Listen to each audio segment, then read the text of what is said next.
নমস্কার বন্ধুরা, আজকের আমি দেখাবো খাসির মাংস রান্না। তাই আমি খাসির মাংস ধুয়ে রেডি করে নিয়েছি। আমি রান্নাটা দেখাবো সম্পূর্ণ ঘরোয়া পদ্ধতিতে। আপনারা যখন মাংসটা ধুইবেন, মাংসটা ভালো করে ধুয়ে নিয়ে চেপে চেপে তুলে নেবেন। মাংসের মধ্যে কোনোভাবে জল যেন না থাকে।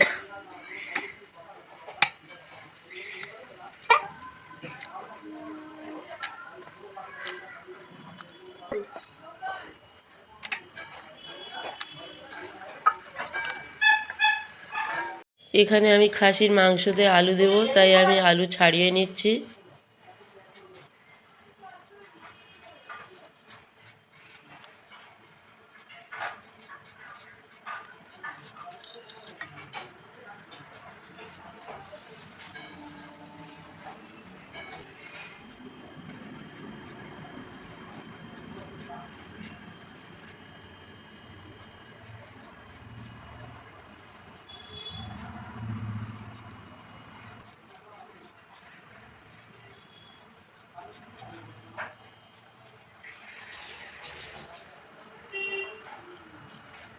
আমি কিন্তু আলুগুলো একটু বড় বড় সাইজের করে কেটে নেব।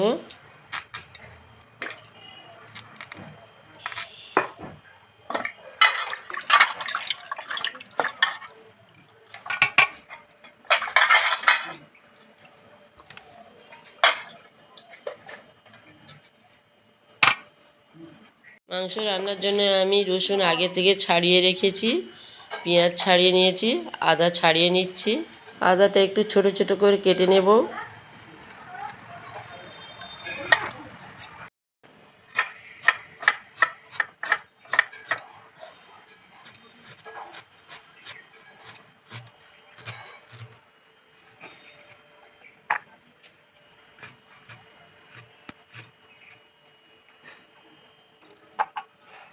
আমার মাংসের পরিমাণ ছিল 750, তাই আমি 4টে পেঁয়াজ দেব।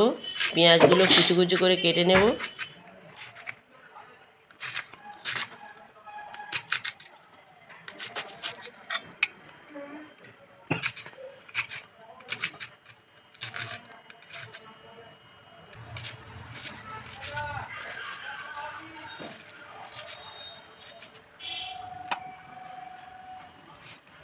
মাংসটা আমি ম্যারিনেট করে নেব, তাই প্রথমে আমি রসুন বাটা দিয়েছি কিছুটা, আর কাঁচা লঙ্কা আদা মিক্সিতে পেস্ট করে নিয়েছি, সেটা দিয়ে দিয়েছি।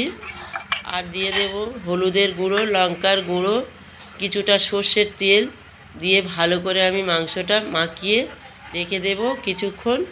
এখানে কিন্তু আমি লবণ ব্যবহার করব না, আমি লবণটা রান্নার সময় দেব। এই সময় বন্ধুরা লবণটা দিয়ে রাখলে মাংসের মধ্যে জল উঠে যায়, তাই আমি লবণটা রান্নার সময় দেব।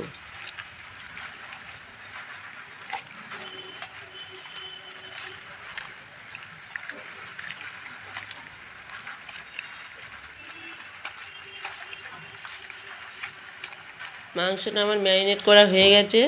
এবার আমি রান্নার জন্য কড়াইতে সর্ষের তেল দিয়ে দিয়েছি। আমি এবার মাংসের আলুগুলোকে ভেজে নেব।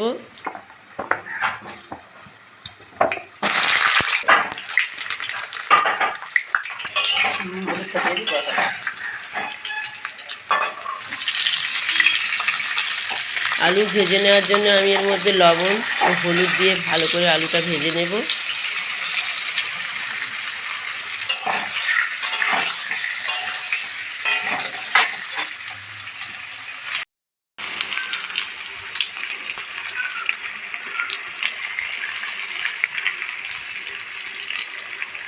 দেখুন বন্ধুরা, আমার আলুগুলো ভাজা হয়ে গেছে।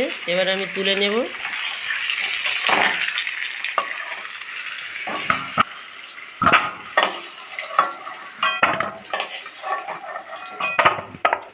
এবার আমি কড়াইতে আরও কিছুটা সর্ষের তেল দেব।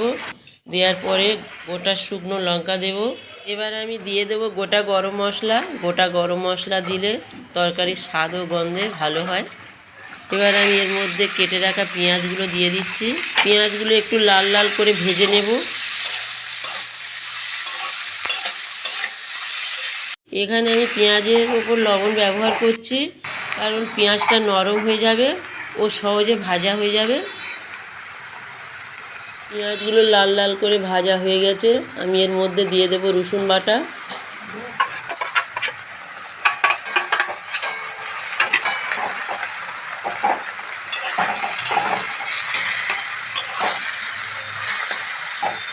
আমার মশলা কষানো হয়ে গেছে, আমি এবার খাসির মাংস ঢেলে দেব।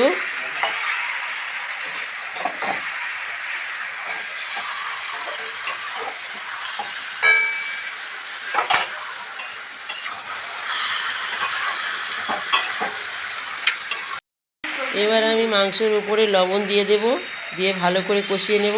বন্ধুরা, মাংস কষানোর সময় একটু লো ফ্লেমে দেবেন, মাংসটা কষা ভালো হবে।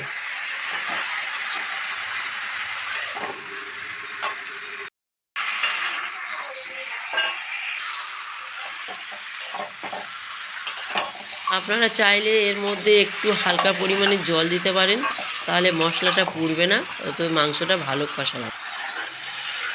আমার মাংসটা অনেকটা কষানো হয়ে গেছে, আমি এবার ভেজে রাখা আলুগুলো দিয়ে দিচ্ছি। দেখুন আমার মাংসটা কষানো হয়ে এসছে, কালারটা কত সুন্দর হয়েছে।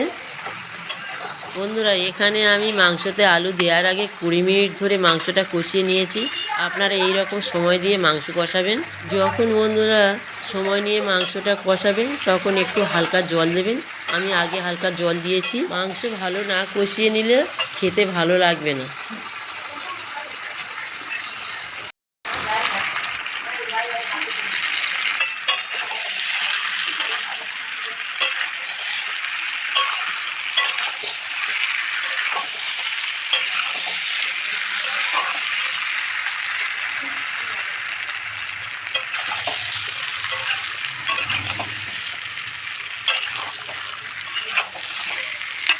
আমার মাংসটা দেখেই বুঝতে পারছেন যে আমার মাংসটা কষানো হয়ে গেছে।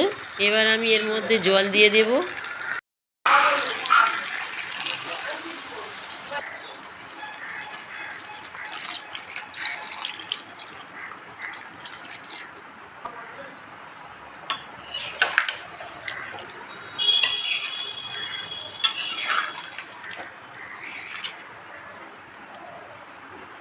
এবার আমি মাংসটাকে প্রেসার কুকারে সিটি খাওয়ার জন্য দিয়ে দেব।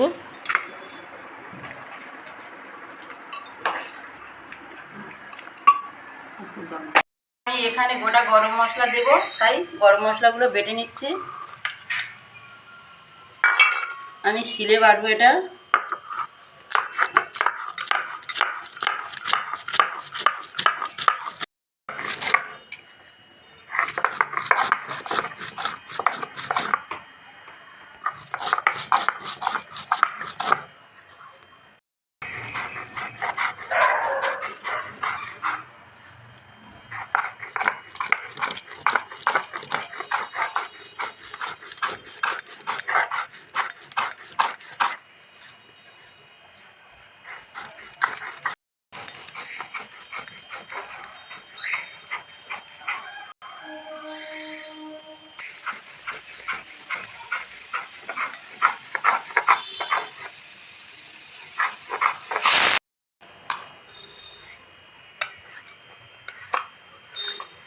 এখানে আমি প্রেসারে 8টা সিটি খাইয়েছি, তার একটু পরে 10 মিনিট পরে খুলেছি।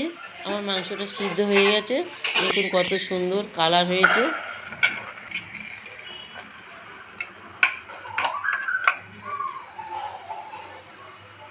এবার আমি মাংসটা কড়াইতে ঢেলে নেব। এরপর আমি মাংসটা 5 থেকে 10 মিনিট ফুটিয়ে নেব।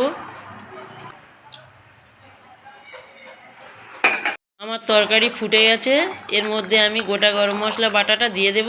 পুরো মাংসতে সবসময় গোটা গরম মশলা বেটে দেবেন, তার জন্য দেখবেন কত সুন্দর খেতে লাগবে মাংস।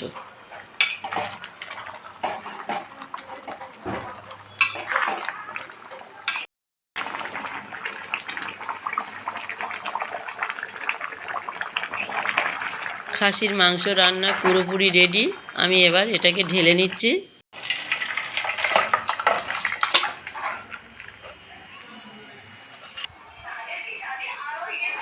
যদি আমার মাংস রান্নার ভিডিওটা আপনাদের ভালো লেগে থাকে তাহলে একটা কমেন্ট করে জানাবেন, লাইক ও সাবস্ক্রাইব করতে ভুলবেন না।